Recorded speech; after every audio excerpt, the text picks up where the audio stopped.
Right, YouTube. So that's the F&D mini soundbar, 2.0 soundbar that you have seen before in the unboxing video.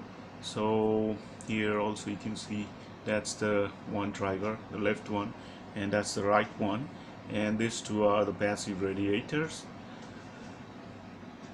Hopefully you can see that there is a metal grill, but because of the light it's slightly visible.